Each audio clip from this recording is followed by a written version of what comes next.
So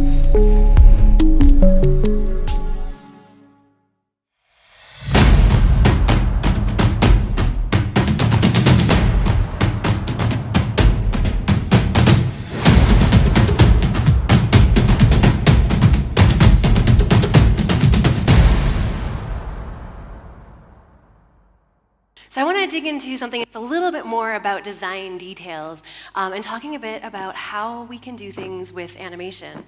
Interface animation tends to be one of those things that people just kind of brush off and assume that like, oh, it's just decoration. It's just like an extra fluffy thing. It doesn't have any meaning. We don't really need it. And I think that kind of take on things really sells animation short. There's a lot that it can do that can be very useful and very purposeful, and when we always categorize it as like an extra nice to have thing, we can't take advantage of these added details and this added way of making a good experience. So when we understand how to use animation well, we can create experiences that are both like more sophisticated feeling, having that extra sense of polish, but that are also easier to use and easier to understand. So a question I get a lot from people is, how do I make good UI animation? Like, we all really notice, it's really obvious when you see bad animation, right? Like if you're using a product, whether it's an app or a website, and the animation's terrible, you notice because it's bad. Generally, when it's really good, you don't notice so much, so it becomes harder to judge your own work while you're making it. Like, does this thing I made, is it good? I don't know.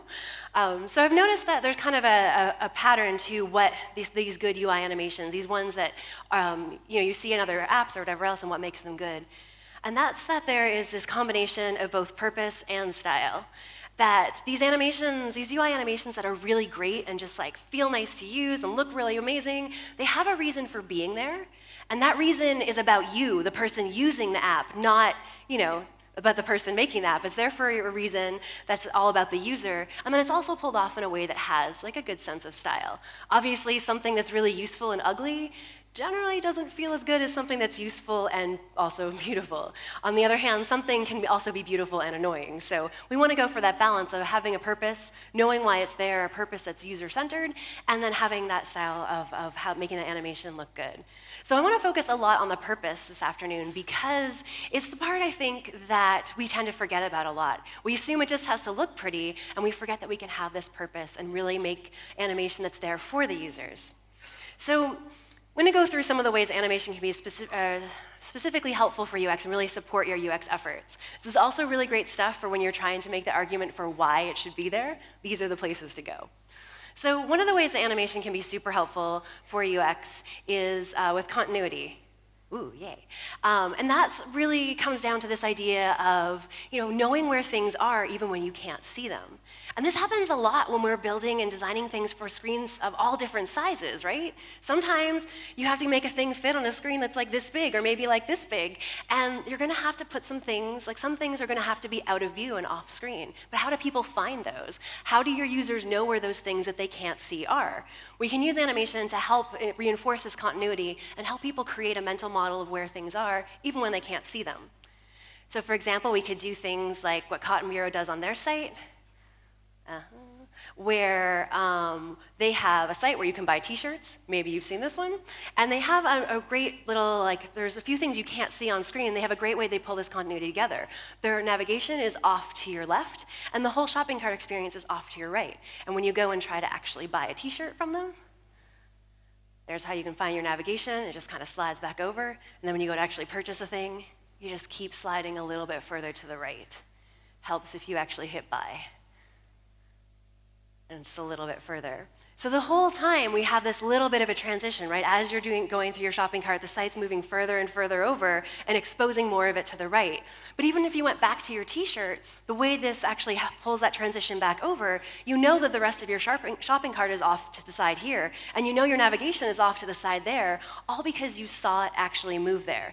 And this isn't like in any way a very complex transition or a complex effect, but it communicates so much because you saw it move, you know where it went, and you don't have to ask those questions of like, why did it disappear? Where did it go? Because you literally just saw it.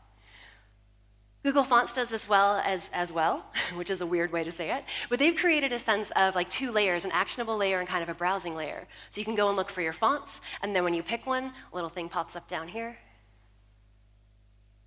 Is this playing? Maybe I'll try it one more time. All right, one more time to play it. Yeah, all right, so you select things, you get things up on this layer, and then you can expose that layer even further to take more action on your fonts and find your collection of web fonts that you actually want and do your thing, and then you can put it back down. And you even have alerts that come up on this layer. So all the actionable things like slide up, and you get to see this little bit of the kind of tab or whatever, and you know the rest of it's there because you saw it actually go up and down. And then they've created this nice metaphor of space of like, hey, there's the actionable layer and there's the browsing layer, and that's how we do our stuff. One other Google Fonts example is a way we can create things instead of just having like what's out of view, like Cotton Bureau did this sort of like sliding behind a frame, and that first Google Fonts example was like those different layers. We can also make it seem like things, like objects are inside our interface with the way we make things animate. So for example, our paint bucket icon up there has a color palette that comes out of it. So by the way it animates, when it comes out,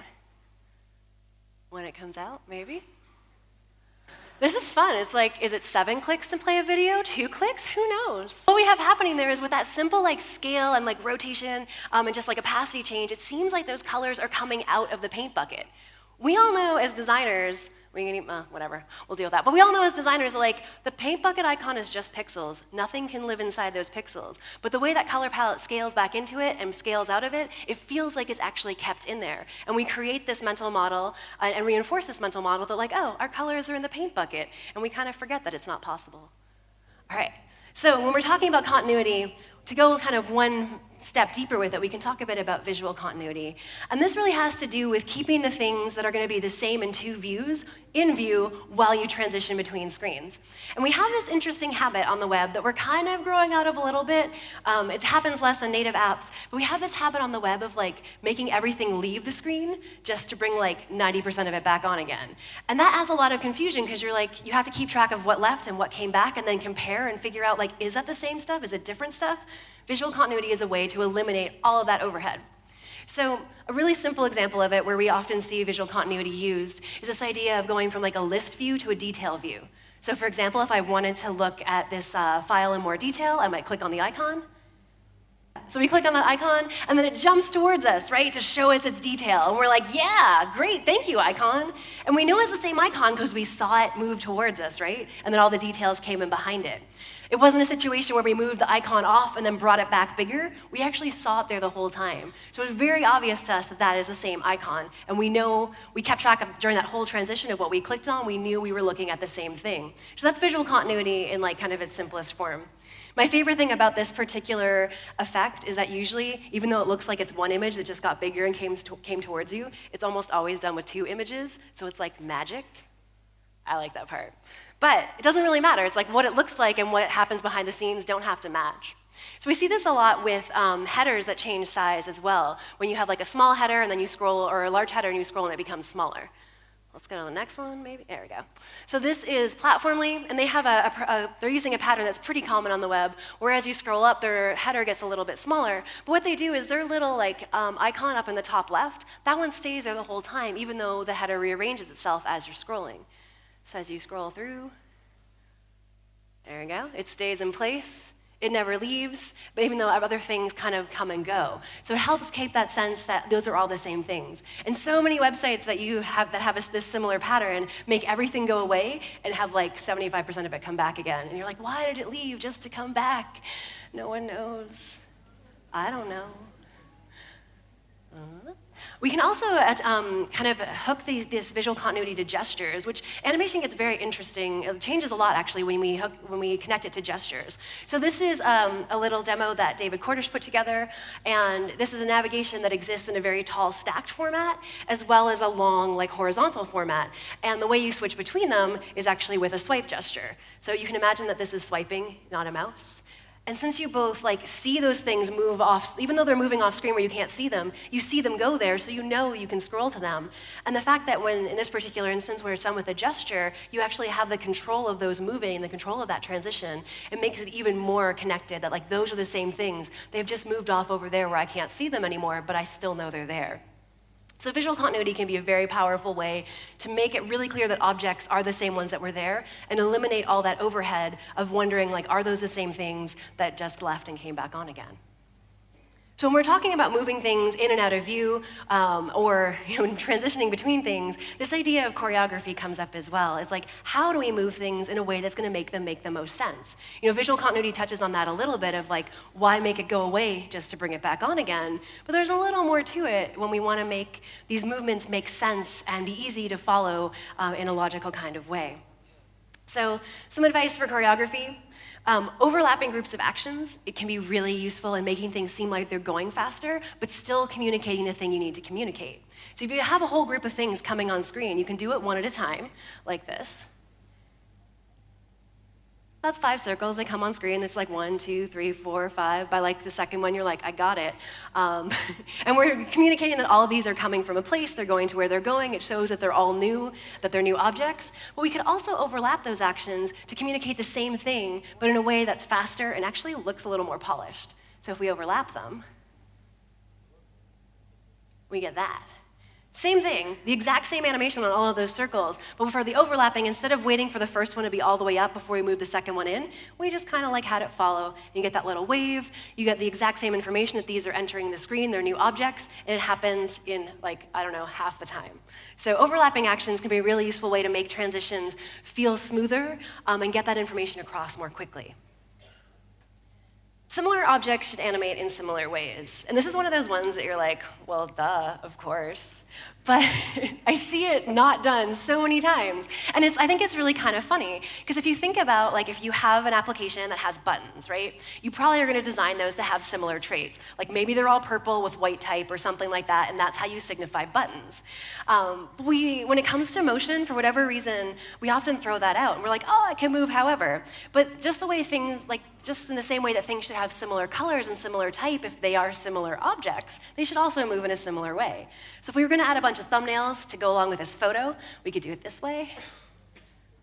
Maybe. Oh, remote. Yeah, so we could do it like that, where all of those thumbnails come in with the same motion, right? They even had a little overlapping action. I listened to my advice from the last slide. And that's going to make it really easy to tell, like, oh, those are all the same kind of object. They look the same, they move the same way. But I see a lot of times people do things more like this, where they're like, oh, well. And I know why this happens. It's because there was a meeting where they're like, that looks a little too easy to follow. Let's add some visual like spice to it. Spin some stuff around. Did you know we can do 3D in CSS? Prove it. You all have meetings like that too? Yeah. So it's like, it's well-intentioned in the sense that it's trying to spice things up visually, but you've actually also created this whole other layer of confusion. Even though these land in the same place, the fact that they animated in 3 different ways suggests they might be 3 different things, and then who's ever using this has to take that couple of seconds to think about what actually happened. So that making things that are similar move in similar ways is just so much easier to follow. Maybe the next one? Yes. Oops, I already played that video, but you get the idea. Entrances should inform exits. So a lot of times what you'll see is like things like we just saw there, where a modal will like come up from the bottom and then go back to where it came from. And that's a nice symmetrical motion, right? You're like, you can create this kind of mental model that, oh, modals live down there, and when I need them, they come up, and then they go back down to their home below where I can't see them. And that's a pretty like symmetrical and very, like, the entrance there informs the exit because they go back and forth to the same place. If instead something like this happened, though, maybe?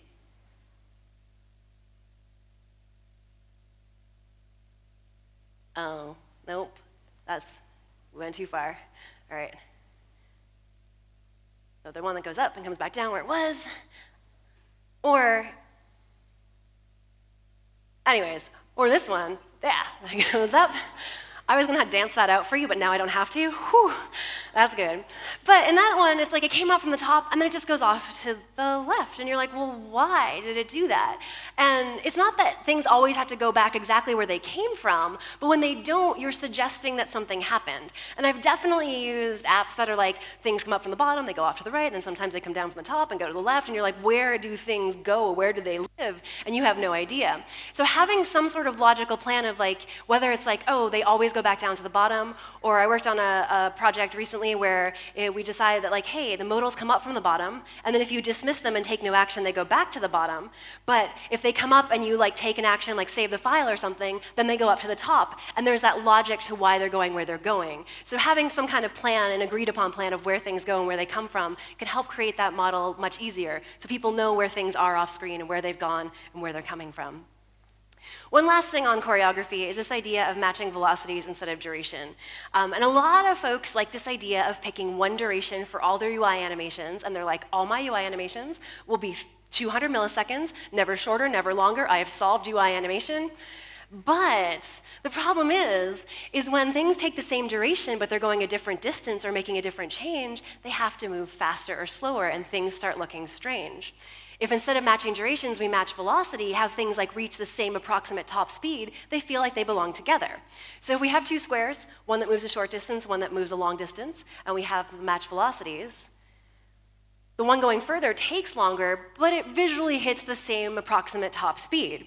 If instead we decided to match durations, our longer distance is going to go a heck of a lot faster. So in that case, it's like that one got a little weird, right? You're like, oh, but they're the same squares. Why does that one move so much faster? So looking at things, making things match more visually than in the code behind it is going to be more useful to your users, because they don't really care that those were both 200 milliseconds. Like, to them, they have no idea. They're just like, oh, weird, that last button moved faster. Did I do something wrong? No.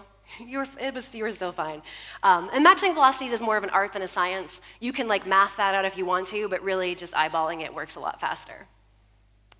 So that's all around continuity and moving things in and out and creating that logical sense of where things are when you can't see them, or when keeping things on screen when they stay on screen.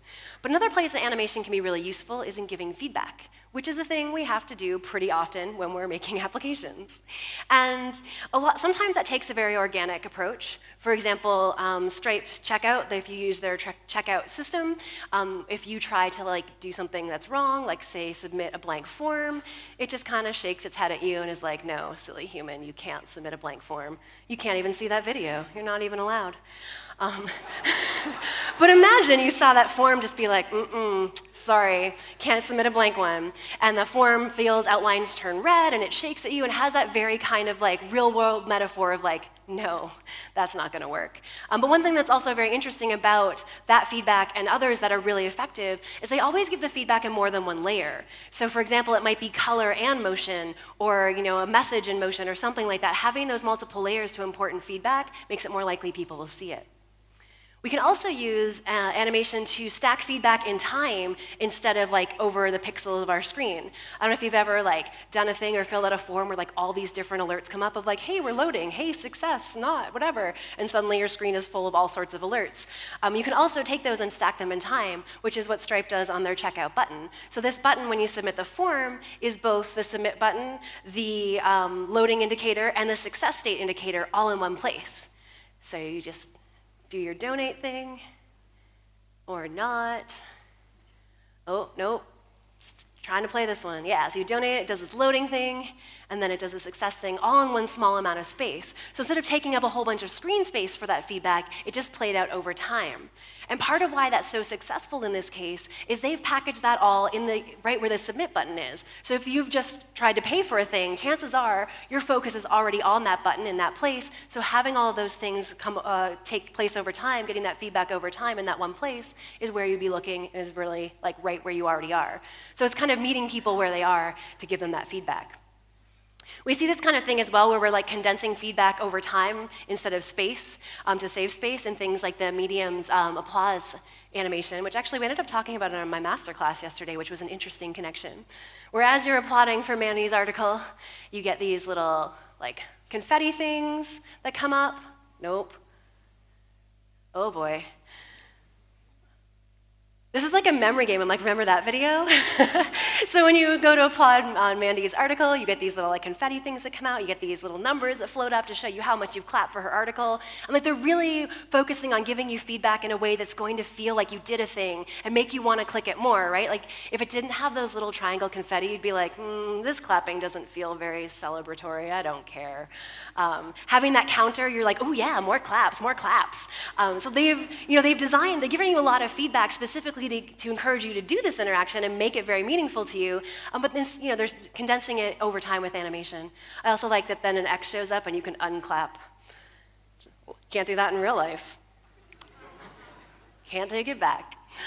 We can also do, use this feedback over time. Like all of those examples so far have kind of been showing someone that a thing has happened. Like user did a thing, feedback appeared in some sequence or another. But we can also use like little bits of feedback along the way for a longer user task. For example, reorganizing things in Google Docs, where there is a ton of animation going on, and actually probably the most complex animation that we've even seen today, all while you're just reorganizing documents. So you go and collect up some documents, and it's like, you've got 4, yeah. Then there's the animation to let you know where you're allowed to drop it, gives you that loud color, and then when you let go of your documents, they all fly back in space into the folder. Like in actual technical, like postcards in space 3D, which is pretty impressive, really. So it's very much following like that, all the card properties that material design has, and there's like actual 3D animation going on in there, but it's all coming along with you, right? You collected up those files, it gives you that pile with a number of 4, you go to drag it over a folder, it's like, yes, you're good, you can drop it there, and then you just see them all fly back in space. So even though there's a lot of complex animation going on there, you're not having to wait for any of it. It's moving with you, the user, to give you all of this detail right in the time when you need it. Fun fact, since Daniel brought up Google Plus earlier this morning, this particular interaction first appeared in Google Plus years ago. Who would have thought? Google Plus twice in one day, right? And it was actually this same interaction, that same animated feedback was used when you were organizing your friends in circles. And it was like came up on Google Plus many times, like it was iterated on, and now it's in Google Docs, and it's like in its kind of, I guess, more finished form, or like in least maybe, I don't know, it's more sophisticated form. So even, companies, or even like things like this, like it's been iterated on. It's not like the Google design team, like in 2 seconds, came up with this and never tried it out ahead of time. There is definitely some iteration getting to this point to get to something that feels really good and gives you the information you need. So yeah, there's always a little bit of kind of testing these things out to make sure they do what you want them to do. So one other example of using animation to pace the interaction, in the case of Google Docs, it's keeping up with you and like never slowing you down. It's right where you want it to go. But you can also use animation to pace an interaction in a way that, when you need to slow things down. So this is a company called The Farmer's Dog, and what they do is they make custom, people-grade food, and they mail you custom food for your dog. So your dog gets fancy food, right? How cool is that? But in order for them to do this, like their whole pitch is essentially they're going to create custom meals for your dog. So they need a lot of information from you, right? They need to know stuff about your dog. They need to send this to you, so they need to know where you live. They need your payment information. Like that's a lot of information. And they could give that to you in one giant long form, right? Like this next button could take me to a page that's like 500 screens long, just a whole bunch of form fields that just like type in all your information and just go. And it would probably feel a lot like filling out my taxes. But they want to be more high-end and sophisticated, and they're all about catering to you and having this like kind of leisurely feel to their brand. So instead of doing that, they use natural language and animation to pace filling out this form in a way that makes it feel like a conversation. So we can get this one to play, maybe. This is really, nope. Back, maybe. Oh. All right, see if we can play this one, because this one's a really tough one to act out. Oh, good, it's working. So they give you a question, and then right as you're about done answering that question, the next one fades in. And it's this great combination of natural language and just having that animation to bring things in when you need them that makes it feel like you're having a conversation. It's like you're consulting with a real human, and it feels so different than a giant form, but you really are filling out a giant form. And then they ask you all these hard questions about your dog, and they're really smart because one of the first things they ask you for is your dog's name, and then they can make you buy anything. It's so true. If I get like a spam email with my name in it and like delete if it has my dog's name, I'm like, oh, maybe she needs that. That's how you can make me buy anything. And it goes on for a few more screens. And it's like a very pleasurable experience despite being very long. One other one that this is also a form, though much shorter, and it's a few years old now, but it is the best example I've ever seen of an animated mascot that is not annoying. In fact, this animated mascot helps you fill out this form. As you're registering, the owl's feathers and eyes like actually guide you through it. And he's just like, now I need your name. And then it's like, we need your this and that.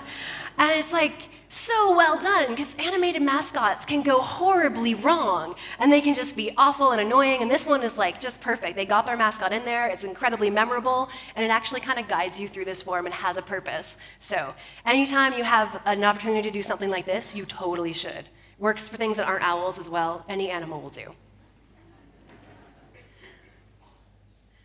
So that's all a bit about feedback, but there's one other thing that animation can do really well, and that is directing your attention.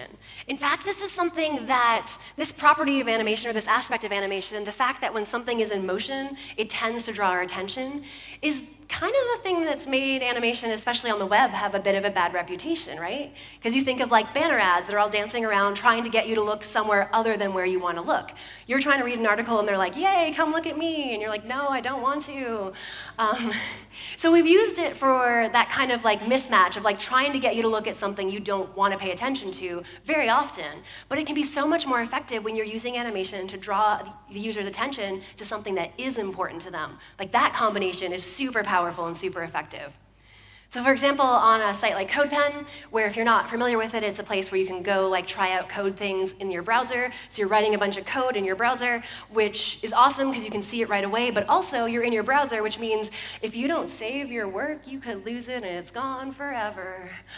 And that's not fun. So if you are going like working away on CodePen and you don't have autosave set up or you haven't saved your file, they start shaking the save button at you. They're just like, hey friend, you should do something. Like, save your work. And if you're like me and you want to see what happens if you wait longer without saving, it gets more dramatic. It's like, please save. Don't lose your things. And this is a great one of like, a lot of times I get asked about how do you know when you've done too much animation? And this is a great example of how much the context plays into that. So if every button in CodePen's navigation shook like that when you hovered over it, we would all hate this site and no one would ever use it because that would be so annoying. Because it's a very exaggerated action. But the fact that it's alerting you to a thing you care about, like don't lose your work, save your work, this is very important, we can get away with a lot more action in this like really shaky, scaly, bouncy, like shake movement because it fits the context. It's a very big movement, it's a very important thing that you don't want to miss. This happens a little more subtly in, this is a dashboard situation where you're working through some transactions, so you probably have a bunch of numbers and stuff going on down below, but if you have some messages, you get this little like bell icon that rings at you, or, well, pretend rings, there's no sound. It just does this little ringing animation. Maybe it doesn't, maybe it does.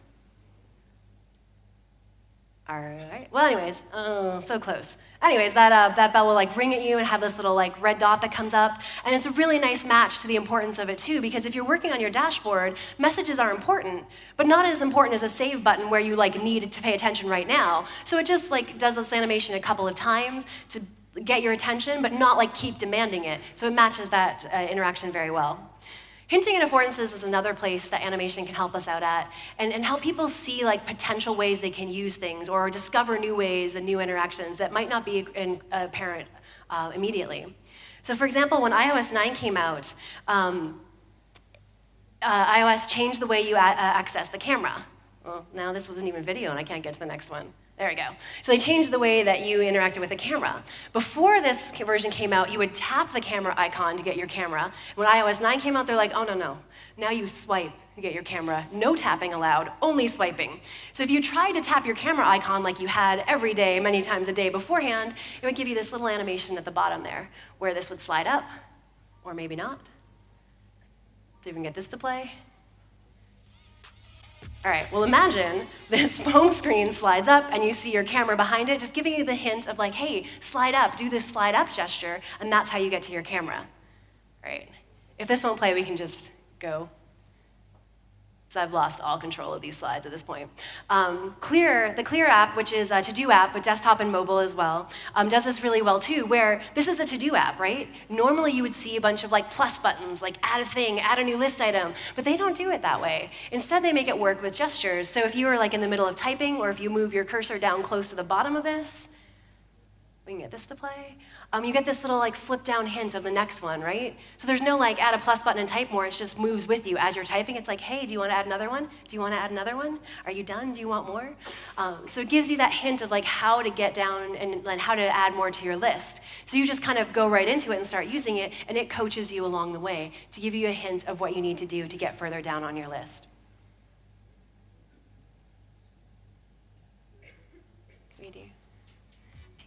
All right, oh, that's not what I wanted to do. Anyways, if you want to learn more about this stuff, I wrote a book called Designing Interface Animation. It was on that slide that went by for half a second. It goes into a lot more detail on these things. If this ever comes up, I also have my newsletter and Twitter. If you want to talk about any of this animation stuff, always happy to talk about it on Twitter. And if you need someone to remind you every week how cool animation is, I have a newsletter for that. So thanks so much.